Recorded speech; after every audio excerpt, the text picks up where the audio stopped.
ทักทายสบายดีทุกคนมาเจอกันอีกแล้วในวิดีโอนี้ดิ่งจะมาอัปเดต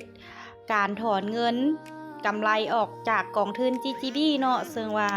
เฮาได้เฮ็ดคลิปไปก่อนนั่นก็ตั้งแต่ค่อยเริ่มต้นพุ่นแหละเนาะตอนนี้ก็ผ่านมาเดือนปลายแล้วเนาะซึ่งว่ามื้อนี้เป็นวันที่4เดือน8ปี2025เนาะเดี๋ยวเฮาจะมาทำการอัปเดตการถอนรายได้กันเนาะปกติแล้วในขั้นตอนการถอนเงินเนาะแม่นเข้าใน24ชั่วโมงทุกคนเดี๋ยวเขาจะไปทำการถอนกันเลยโดยการไปที่3ขีดเนาะแล้วไปที่เมนูฟันไปที่ withdraw เนาะ withdraw request เนาะอ่านบ่ถูกก็อย่าเด้ออย่าสุดท่วงกันเด้อทุกคนเพราะว่าอ่านภาษาอังกฤษบ่ได้เนาะแล้วเฮาก็ป้อนจำนวนเงินที่ต้องการถอนใส่ห้องนี้เนาะแล้วก็เปลี่ยนตัวนี้ให้เป็น USDT VEP 20โอเคหลังจากนั้นก็เอาเลขกระเป๋าเนาะเฮาใส่เลขกระเป๋าอยู่ใส่เฮาก็เอาอยู่หันมาเนาะจะเอาจากกระเป๋า Touch Wallet บ่ Bitget Wallet บ่หรือว่า TP หรือกระเป๋า MetaMask บ่อีหยัง Binance บ่แล้วแต่ทุกคนเลยเนาะทุกคนสะดวกกระเป๋าใดก็เอากระเป๋านั้นขอแค่ให้มันเป็นเครือข่าย BEP 20เนาะแต่สำหรับของดิ่งเองดิ่งจะใส่เป็น Binance เนาะเดี๋ยวดิ่งก็จะไปที่ Binance เลย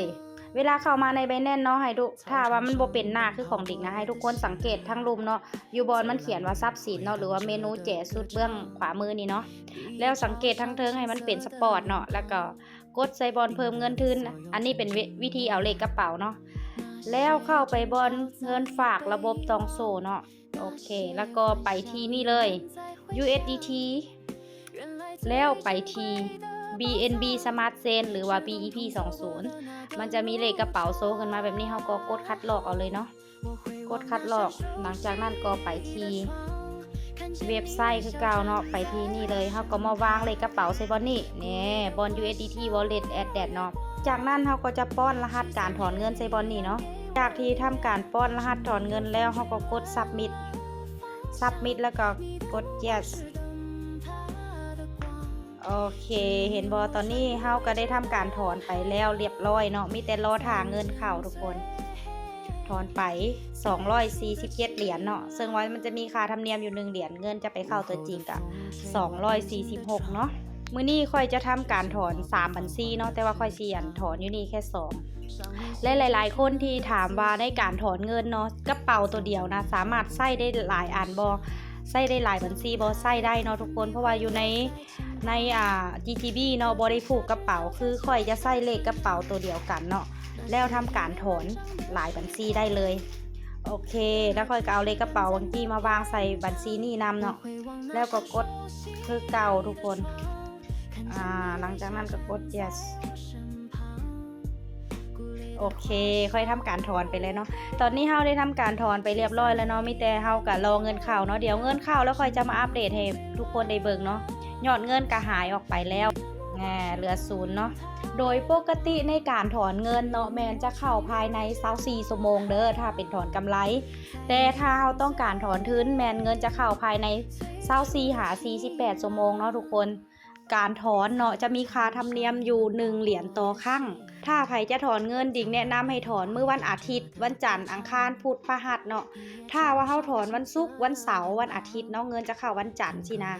ตามมือราชการเนาะมันก็จะเงินเข้าไวถ้าเฮาถอนวันศุกร์วันเสาร์เงินมันก็ไปเข้าวันจันทร์เฮาก็จะได้รอท่าดุลนะทุกคนก็สิประมาณนี้เนาะเดี๋ยวเงินเข้าแล้วดิ่งจะมาอัปเดตให้ทุกคนได้เบิ่งอีกครั้งนึงเนาะรอท่าติดตามนำกัน